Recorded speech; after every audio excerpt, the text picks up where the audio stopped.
T-shirts at the, I said, check. Welcome, councillors, to the December meeting. Welcome to staff and the gallery. I'd like to acknowledge that we meet in the spirit of respect and cooperation and collaboration. We pay tribute to those who have come before us as we seek to grow our understanding, our connection, our knowledge and our heritage and culture. We pay respect to the traditional custodians of the lands and the European settlers whose customs and traditions have been passed down through 6 generations, and in paying and acknowledging the 3 tribes of the Barossa region. Director Joe is on leave, and so Narelle, welcome.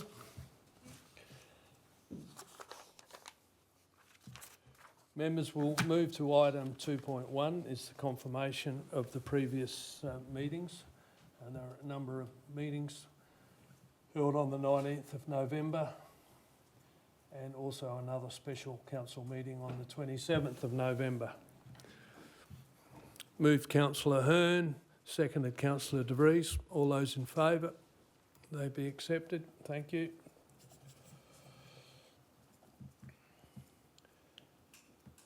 There's no petitions, deputations, notice of motions and questions on notice. Mayor's report on page 5.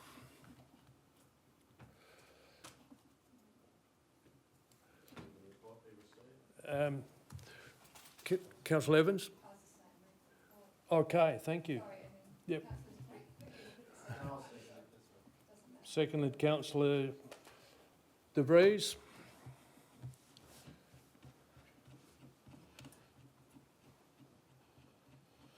All those in favour? Carried.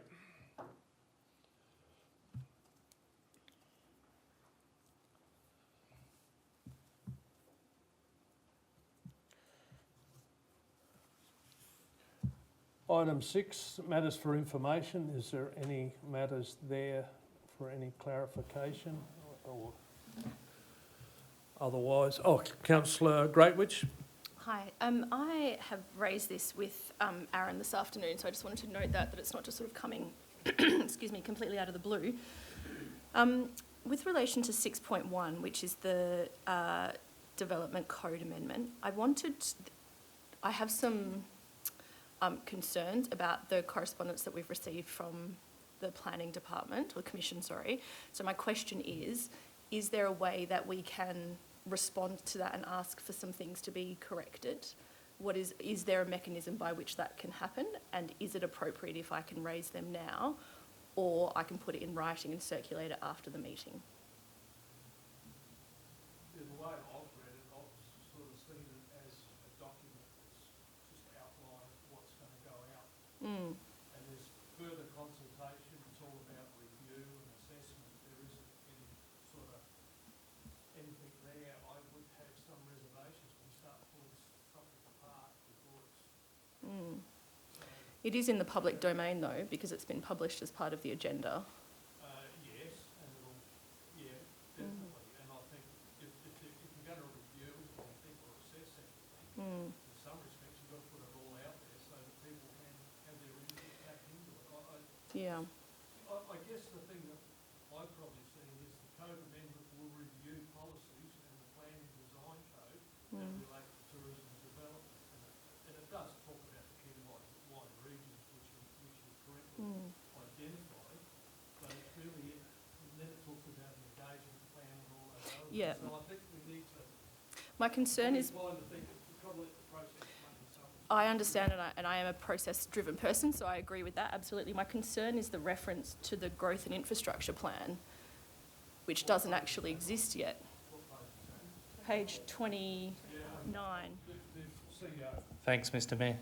The short answer is ultimately where they take their data and information on is not something we can control, and we will bring back a full analysis back in February. I think it was February, once we actually start to see the full documentation. Why is it that my understanding is they would only I guess my point is that this document is a draft. It hasn't been endorsed by council. It hasn't been received, actually, even in its final format by council yet. But here it is now, not even denoted as a draft. It just says Barossa Growth and Infrastructure Investment Strategy, which is a strategy that doesn't exist yet in this. And there are specific references to items that were discussed at the workshop last fortnight, which are not agreed on by this council, but they are being used here as an example of the sort of thing that we're going to rely on. Through you, Mr Mayor. Noted. But I can't control where they take their data from. The draft, I can absolutely go back to the Commission and say, it's a draft. Yeah. Easy. I think at the very least. I guess my concern is that I'm out there in the public reassuring our members of our community who have concerns that they feel like they're being managed through a process that's not the case. And then this turns up, which makes it seem like a complete fait accompli that the strategy has been finished and finalised and is now being assessed by the Planning Commission as part of another review. The answer is I can absolutely make them aware it's a draft. Yeah, thank you.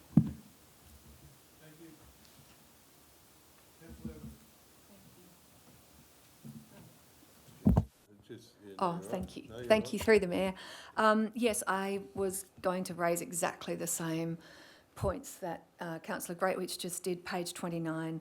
I note it clearly represents here that these sites have been identified and targeted for the code amendment, and then that would add to the 3 sites already zoned tourism development, and that was what we clearly couldn't agree on at the workshop the other day at that point. So it's a little controversial there with the representation.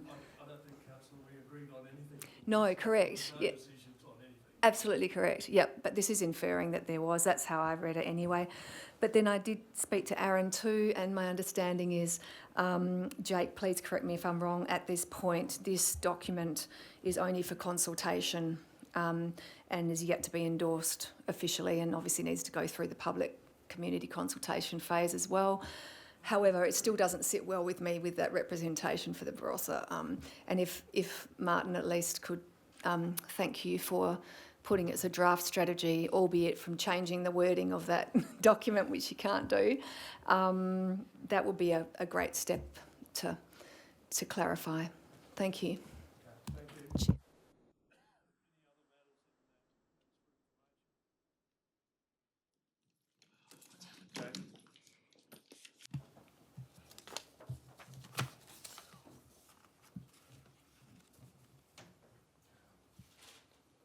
We'll move to 7.1.1, which is our debate agenda, the Council Behaviour Support Policy on page 299.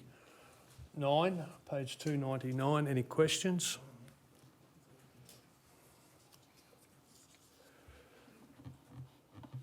No, there's a recommendation. Yep. Sorry. Thank you, through the Mayor. Councillor Evans. Thank you, Mayor. Just on page 304, I just noted that there is possibly a typo, if that's relevant or helpful. At this point, clause 6.3c, include any other matter, and then it says relation to, I presume it's supposed to be in relation to, behaviour of council members consider appropriate by council. So I presume that's supposed to be in relation to the behaviour of council members considered appropriate by council. Thank you.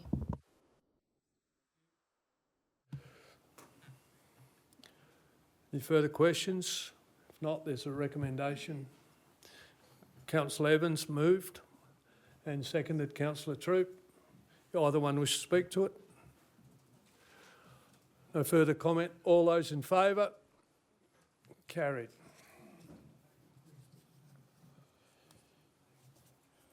(7.1.2) is the Nuriopa Centenary Park Authority Board membership on page 308. Page 308. Any questions?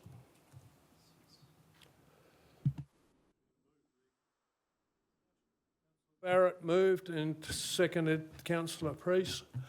Either one wish to speak to it? No further comment. All those in favour? Carried.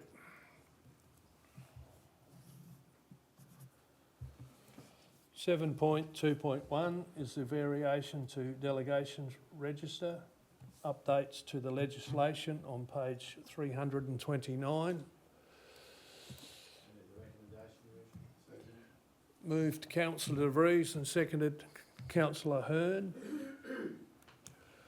Either one wish to speak? All those in favour? Carried. 7.2.2 is the Santos Tour Down Under Zip Track Men's Stage 1, request to land a helicopter on the Queen Victoria Jubilee Park Oval for the refuelling of the helicopters. Councillor Greatwich. I need to declare a material conflict of interest arising from my role as a Board Director of the South Australian Tourism Commission and remove myself from the room. Thank you, Councillor Greatwich.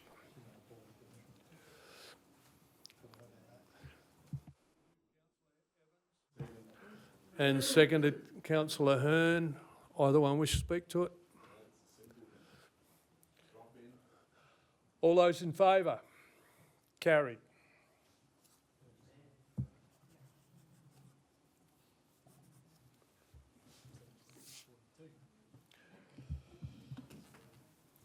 Item 7.2.3 is a review and update of the internal review of council decision policy and process on page 339.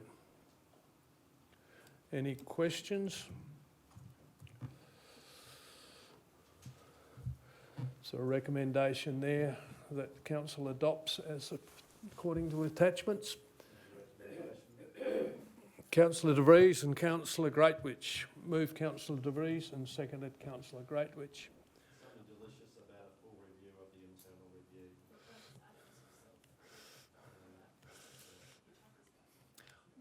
I take it you don't want to speak any further. You've done that.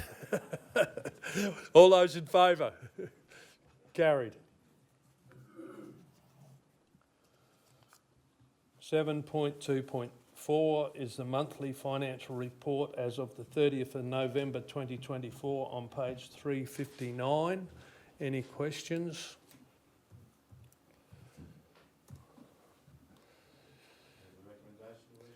Moved Councillor De Vries and seconded Councillor Lane. Either one wish to speak? All those in favour? Carried. 7.2.5 is the Enterprise Risk Management Policy and the Enterprise Risk Management Framework on page 362. 362. Any questions? Moved Councillor De Vries and seconded Councillor Troop. Either one wish to speak? No further comment. All those in favour? Carried.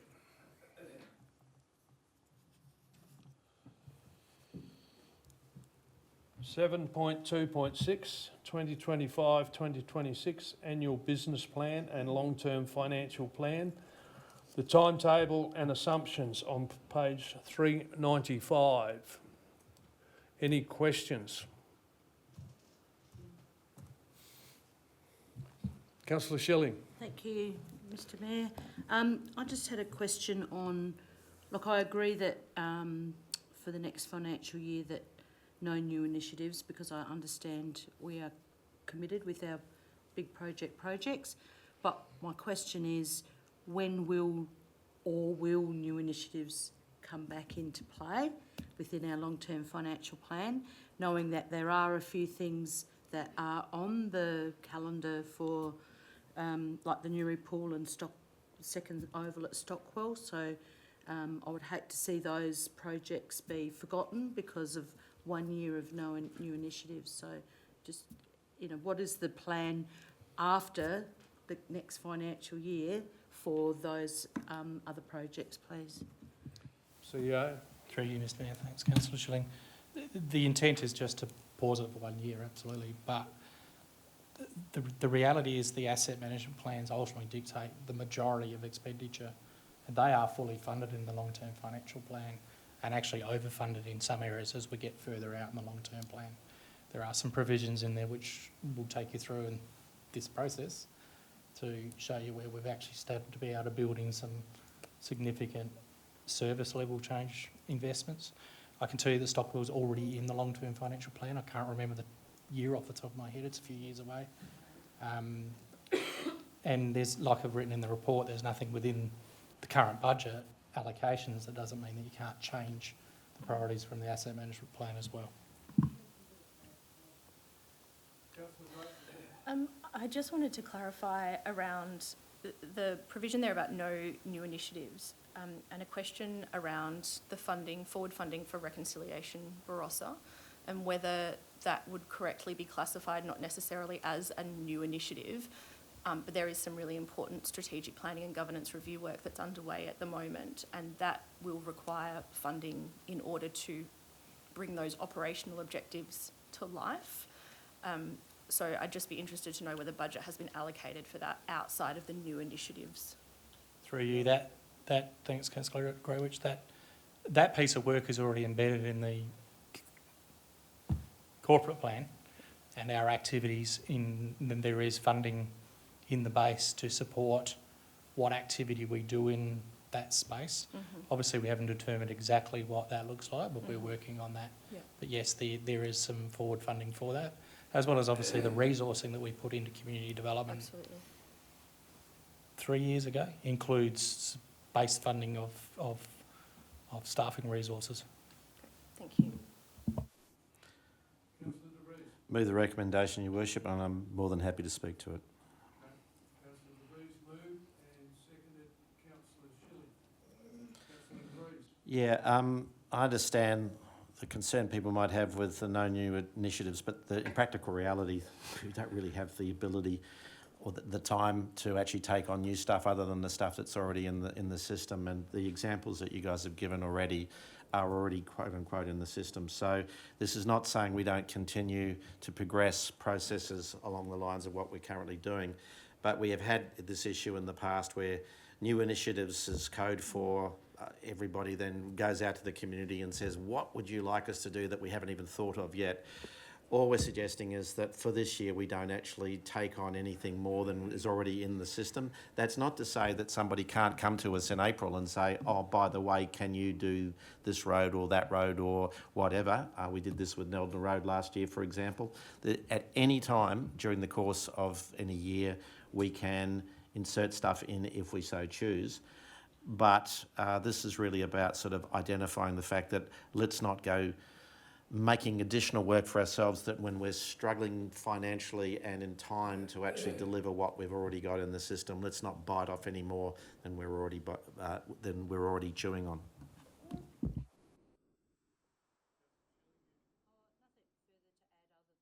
think it's good governance to not overspend, because it's okay for us to make decisions now, but it's going to affect future councils in years to come. So I think it's a good option for the time being. Thank you. Any further comment? All those in favour? Carried. 7.3.1 is the road naming on lot 752 on Mingy Road, Tanunda, 401, page 401. Any questions that anyone may have? Councillor Priest. I'm just going to move it. Okay. Seconded Councillor Evans. Councillor Priest. Councillor Angus. Thank you, Mayor. I did have a question. Okay. The third name, Road C, Reeb or Reeby Street. I'll get it correct. Who? Well, No, I've Googled that name and I've checked the electoral roll and there are no people of that name. Doesn't mean there weren't. I'm just querying whether it is actually meant to be Ribkey. It's Ribkey. It is Well, Ribkey, yeah. In that case, maybe we need to note there is an error. Okay, it is Ribkey, sorry, yes. Yeah, spot on.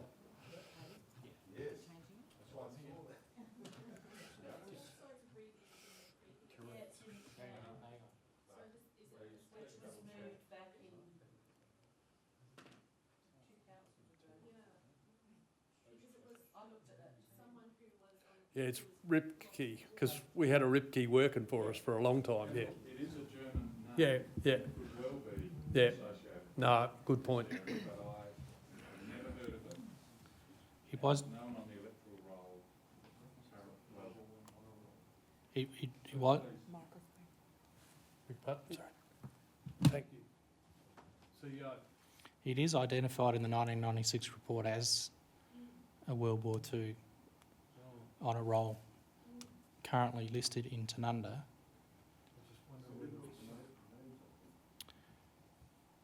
So perhaps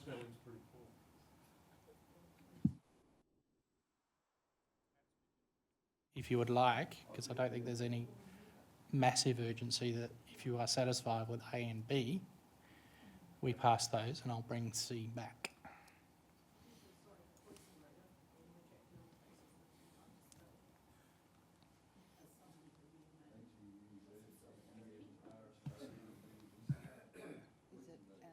What's your wishes?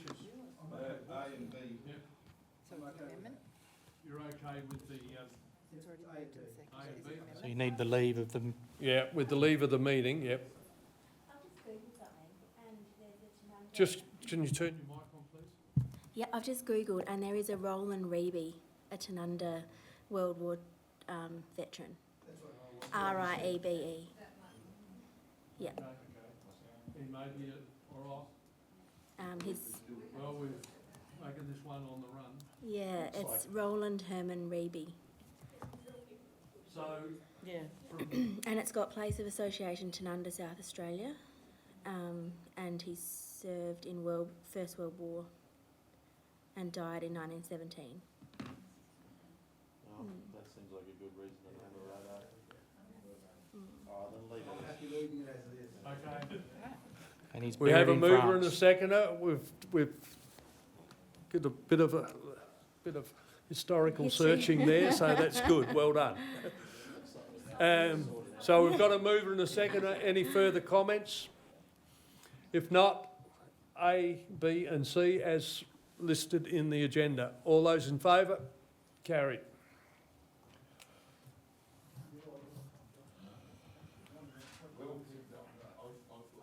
Seven point 3.2, the Department of Infrastructure and Transport, the Transport Strategy. Your vision, our future, draft submission, 407, page 407. Any questions?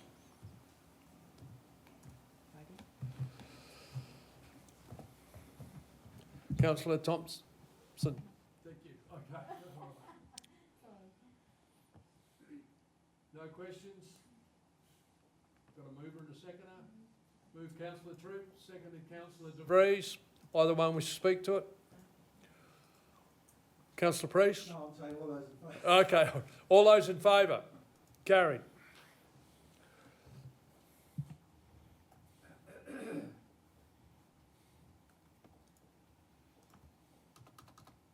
Seven point 4.1 is the proposed public place 10-cent container deposit recycling trial. Page 412. 412. Any questions? I do. Is this really necessary? Because we already have a 10 cents container deposit on these, and you get a lot of people who are already collecting these cans. That's why we'd never see any in South Australia, or virtually any, because as soon as they're out there, they're gone by the pensioners who are collecting them, clubs, other clubs who are collecting them. So I don't know if this is really necessary. I'm not following, because it's really just authorising these people to have a couple of bins that they can then It's not claim that for their income. The director. Thank you. And thanks, Mr Mayor. Yeah, absolutely. It's just about reducing the waste and recycling in public place bins. So 2 community groups have approached staff to trial this for 12 months, and council staff think it's a good opportunity to promote sustainability.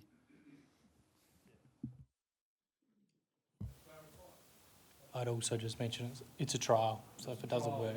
Yeah, that's right. Councillor Gray? I'm happy to move the recommendation. Just happy to second it. Either one wish to speak to it? Yeah. Yeah, I've actually seen this work down in Mount Pleasant through a local scout group. I don't know who's doing it this time. Worked quite successfully, so whoever's doing it this time, I wish them all the best in the future, especially in front of our local bakery, because with one rubbish pickup per week, that overflows, and what I did notice, the recycling bottle one got filled up, so it filled a void, and it's excellent.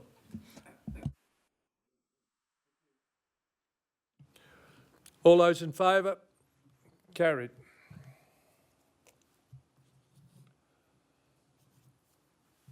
Seven 7.4.2 is the Building and Construction Industry Review on page 415. Page 415, any questions?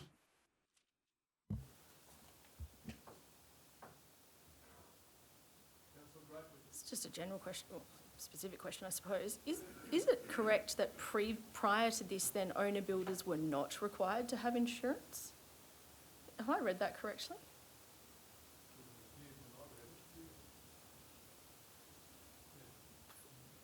Through you, Mr. Mayor. Thanks, Councillor Greatwich. To my understanding, it was up to a certain value of construction when required. Aaron may be able to clarify that for us. Yeah, so just through the Mayor, so indemnity insurance is required for contracts where you're entering into with a builder, but owner builders are exempt from that process, but there are there's been observations that people are going through the owner builder route to try and avoid having to get in place indemnity insurance, so what the review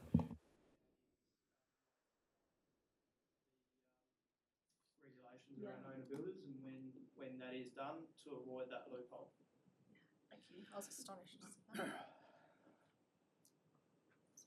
Any further questions? So recommendation, I'm happy to. Councillor Greatwich moved and Councillor Hearn second. Either one wish to speak to it? No. Sounds very sensible. Aaron's explained it well. All those in favour? All those, and those against? It's carried.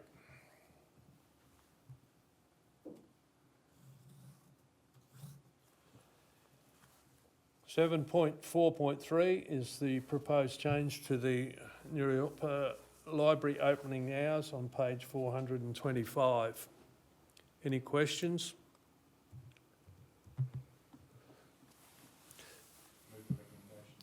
Moved Councillor Angus, seconded Councillor Evans. Either one wish to speak to it? No further comment. All those in favour? Carried. 7.4.4 is a request for funding, and I'm not going to tackle that. Lures. Cottage Preservation Society Incorporated, Digitalise of the Barossa News Project, 428. Moved Councillor De Vries, seconded Councillor Barrett. Either one. Oh, is there any questions? Just before I. Do you wish to speak to? Not unless anyone wants to speak against it. If not, then Okay. it's pretty straightforward. All those in favour? Carried.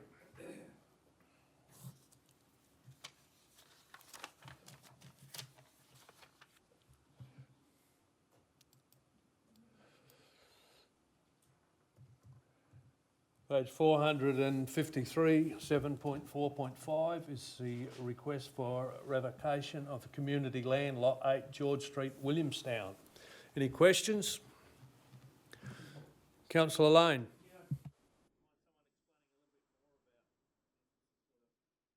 I'll just get you to turn your mic on, please. I just wouldn't mind a little bit more understanding of this as a concept, because I read through it, but I don't know, I just wouldn't mind a little bit more understanding about what it actually means and why it's happening. We can get more understanding. I know the little parcel of land. I think there used to be a little pool or something in it once, many years ago. So Yep.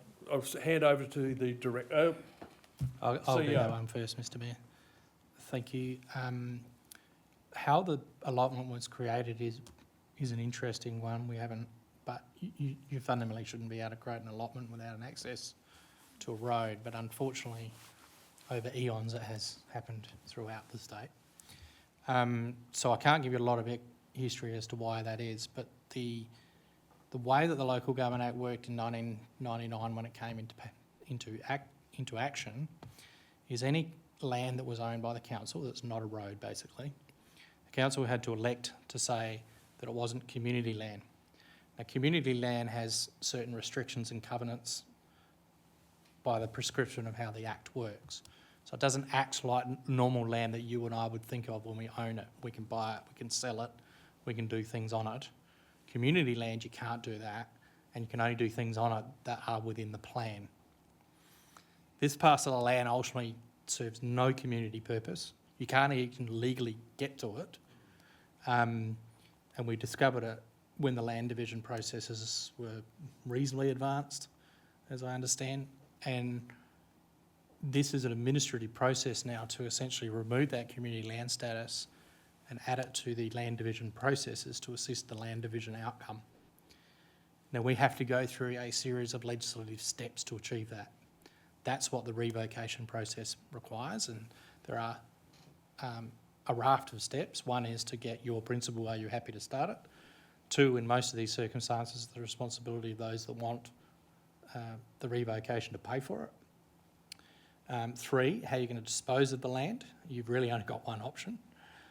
If we get the revocation, you then have to go through the community engagement, table any particular outcomes, and if you then agree, it's got to go to the minister. The minister then decides, yes, it can be revoked, then it has to come back here, you have to finally revoke it, and then at the back end we sort out all the property stuff. How's that? And it's not unusual, we've done it.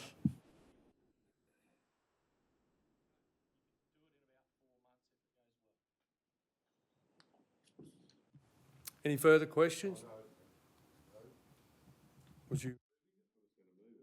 Okay. Move Councillor Hearn. Seconded Councillor Angus. Either one wish to speak to it? I think the CEO has done a very good explanation. Thank you. All those in favour? Carried. 7.4.6 is the Department of Human Services Community Transport South Australia tender. I think we had a workshop on this a little while ago, 464. The Mayor, no, I'm the Mayor, CEO. Thank you, Mr Mayor. Councillor Gratwich has just picked up a typo before. I actually think, Councillor Gratwich, the best way is proceed with the tender for the Barossa and Light regions only, comma, submitting a tender limited is how it should read. So I think actually it should be comma and take out not that. You happy with that?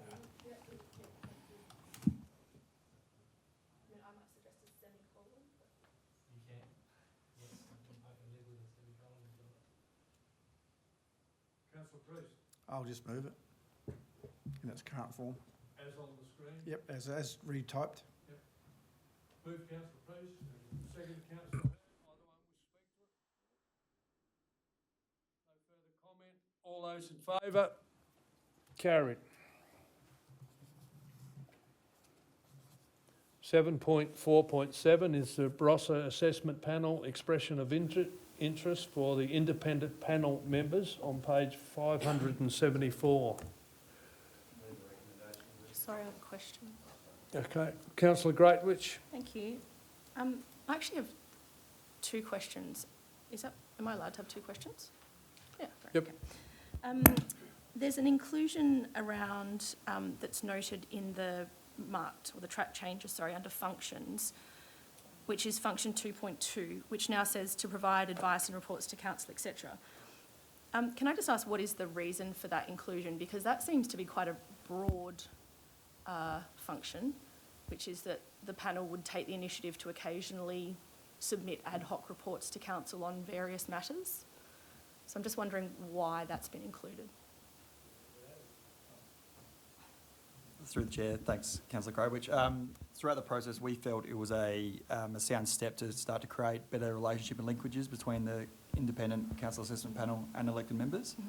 And if the council assessment panel are identifying policy challenges or policy gaps, then we think it prudent that they then report them to council, who then can initiate a code amendment or correspondence with the minister.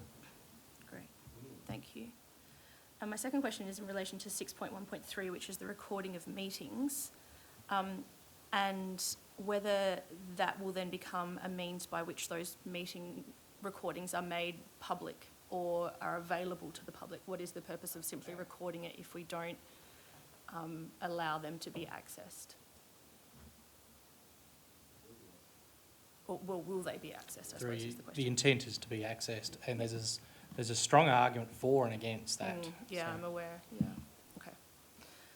And then the final question is that under 12.1, is it possible to specify that those reports should include a statistical summary of the matters that have been considered during the year? At the moment, it's just sort of a general report, but I think it would be helpful to know how many matters have come before the panel and how they were decided. The decisions are quite formulaic, so I think it would be quite simple to simply have a tally. Through the Mayor, Aaron, as the assessment manager, already provides a statistical table to the panel for their annual report, so that will be quite easy to replicate for the council. Move the recommendation, Your Worship. Move Councillor De Vries. Question.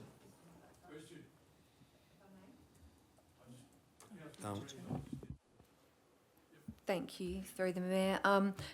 Just following on from Councillor Greatbridge's comments as well, with the reporting suggestion, I was even going to ask Jake and Aaron if they might consider a regular 6-monthly report, as it's such a fast-moving space, report to council, to chambers, as it's such a fast-moving landscape. So much is happening with policy, and I feel that it'll give elected members further insight into the trends, issues and challenges, opportunities for the region in planning. That's all.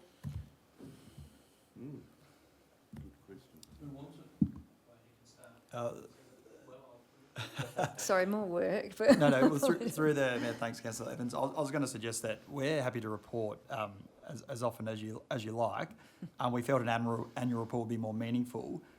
Something else which I'd like to add is that we'll start presenting the minutes of each council assessment panel meeting to the council, so they can see what was considered month by month. Oh, okay. However, if you felt a 6-monthly report was necessary, we would be able to do that, but we just felt 12 months was more appropriate.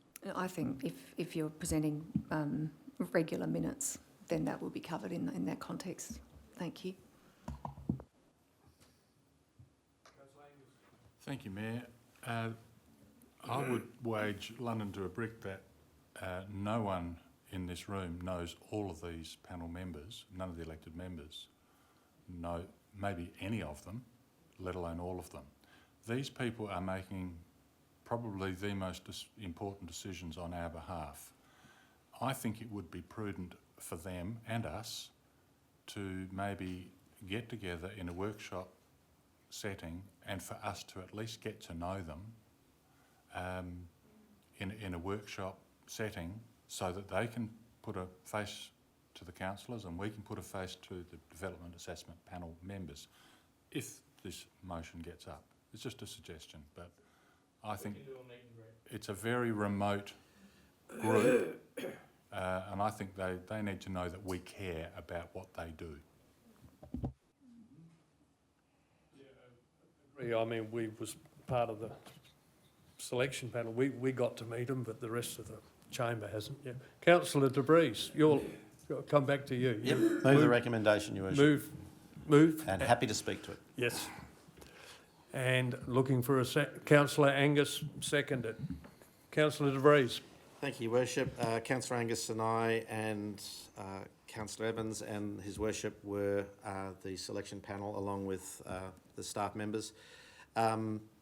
We were very impressed with this final lineup of people. I think we have found a really good panel. What we've tried to do throughout, and this term came into the terms of reference, was to try and break down I know that the state government has been trying to isolate the council from the development panel, and we have tried to do everything within the rules to break down that isolation as much as we can, and I totally applaud Councillor Angus's suggestion of some get-together. I think that's very important. When you do meet these people, I think you'll be very impressed. What we were trying to do, you've heard me talk about the vibe. We wanted to find the people who got the vibe, but also had the spine to follow through on that and actually pull in the right direction. The reason why we wanted reports from them was because in the good old days, when Councillor Angus and Councillor Hearn and myself were part of the development panel, because the panel was the council, we had the advantage that if we found that there were gaps in the development plan, as panellists, we could actually recommend to ourselves as councillors, which literally is how it worked, that the following needed to be amended. One of the problems we've got is that, you know, by separating it, this sort of distance disappeared. And I remember Councillor Biscoe saying, I find it weird that we are, as councillors, given the responsibility and trusted with the responsibility of changing the development plan and establishing the development plan, but for some reason now the government doesn't feel that we're capable of actually administering the development plan. So what we're trying to do here is work within the system as it is. Again, I think the changes that we've wanted to introduce into the terms of reference, such as the meetings being recorded, I think are really important. That it opens up transparency. It also means that we as councillors can actually not just see, because we all get emails telling us what the outcome of the meetings were, but we don't know what the discussion was, so we can actually see what's going on. And then if there are problems identified or start to emerge, we can get to them very, very early on, long before they start to actually create some of the issues that we've experienced in the past year or two. So I urge everybody to support these people. I think the selection process was very robust, and I think we've got an excellent panel. I think it's going to be one of the best, that, if not the best, this council's ever had.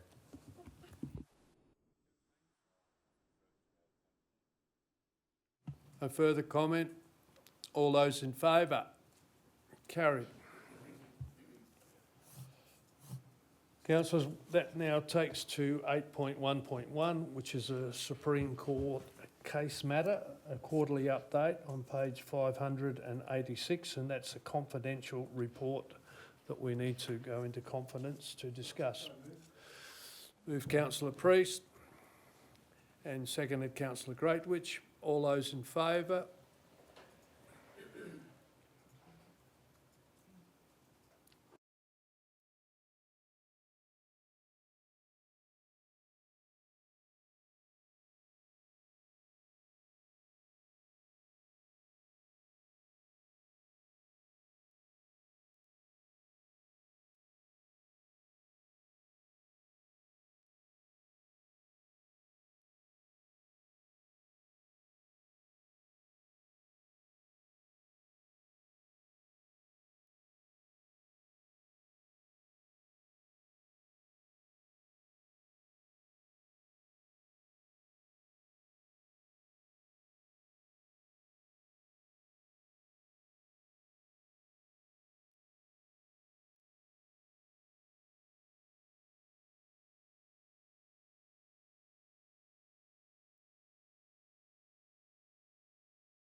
The meeting.